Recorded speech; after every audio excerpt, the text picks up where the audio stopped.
মাটির নিচে তোমার আরেকটা ঘর আছে, সেই ঘরের নাম তো কবর। আমার বান্দা, আল্লাহ যেন বলছে, আমার বান্দা মাটির নিচের ওই ঘর, সে ঘর সাজাইবা না, সেটাও তো তোমারই ঘর।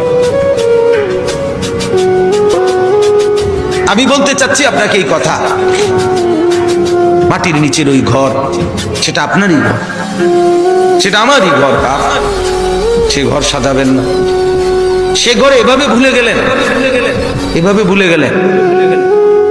তো এই জন্য বলি, এটা যেন এমন মাটির উপরের এই ঘর যদি খাট পালং আর সোফা দিয়ে সাজে, আল্লাহর কসম মাটির নিচের আপনারই ওই ঘর সাজতে হলে জিকির আর তাসবিহ তেলাওয়াত লাগবে।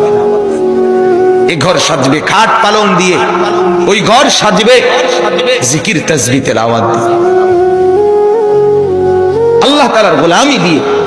প্রতিটা সেজদা ওই ঘর সাজিয়ে দেবে, প্রতিটা জিকির ওই ঘর সাজিয়ে দেবে, প্রত্যেকটা বন্দেগী আপনার কবরের ঘর সাজিয়ে দেবে। কবর প্রতিদিন ডাক দিয়ে বলে, আনা বাইতুদ দুধ। প্রত্যেকের কবর প্রত্যেককে ডেকে বলে, ও আল্লাহর বান্দা, জানো